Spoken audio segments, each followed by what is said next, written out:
আমরা হাত দিব শিক্ষা ব্যবস্থা। কারণ আমাদের শিক্ষা হচ্ছে কিরানি তৈরির শিক্ষা, আমাদের শিক্ষা বিজ্ঞানী তৈরির শিক্ষা নয়। যার কারণে আমাদের দেশে সর্বোচ্চ শিক্ষা প্রতিষ্ঠান, বিজ্ঞান কারিগরি শিক্ষা প্রতিষ্ঠান বুয়েট, যুগের পর যুগ সেখান থেকে অনেক শিক্ষিত মানুষ বের হচ্ছেন, কিন্তু জাতিকে তারা কিছু দিতে পারেন না, ভালো একটা সুযোগ উপহার দিতে পারেন, কারণ ওই শিক্ষার ব্যবস্থা নেই। আবার যারা একটু শিক্ষিত হয়েছে তাদের ক্ষেত্রে নৈতিক মূল্যবোধের অভাব থাকার কারণে তারা জাতির পকেটে আসতে করে হাত ঢুকে গেল এবং পকেট খালি করে, পকেট লুণ্ঠন করে, ব্যাংক ডাকাতি করে সমস্ত অর্থ তাদের কূটনীতির জোরে বিদেশে তারা পাচার করে।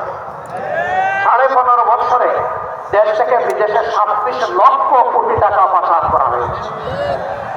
তারা দেশে থাকা অবস্থায় অনেক সুন্দর সুন্দর কথা বলছে, কারো কারো কথা শুনে মনে হতো তিনি বোধহয় এ যুগের তাপসী রাবিয়া,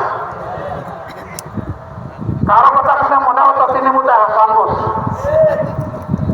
কিন্তু এখন তারা দেশ থেকে পালিয়ে যাওয়ার পরে, আত্মগোপনে চলে যাওয়ার পরে, জেলে ঢোকার পরে এখন যেখানেই তাদের উপরে হাত পড়ছে সেখান থেকে দুর্গন্ধ বের হয়ে আসছে, সেখানেই অবৈধ সম্পদের খনি বের হয়ে আসছে।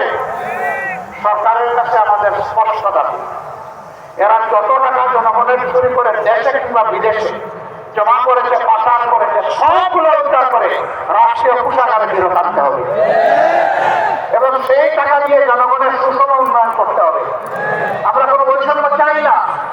এই নারায়ণগঞ্জ পুরো জেলাটাই হচ্ছে ইন্ডাস্ট্রিয়াল পার্ক, কিন্তু এখানে নারায়ণগঞ্জ মহানগরী আমির বলে গেলেন এখানে কোনো মেডিকেল কলেজ নাই, কোনো বিশ্ববিদ্যালয় নাই, উচ্চতর কোনো শিক্ষা প্রতিষ্ঠান সরকারি নাই।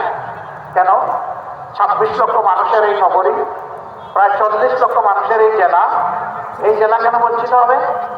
আমরা দেখি যে কোনো কোনো জেলা মাত্র 3টা উপজেলার জেলা, সেখানে ইউনিভার্সিটি আছে, সেখানে মেডিকেল কলেজ আছে, উন্নততর স্পেশালাইজড হসপিটাল আছে, সেখানে কারিগরি প্রতিষ্ঠান আছে, সেখানে এগ্রিকালচার ইউনিভার্সিটি আছে।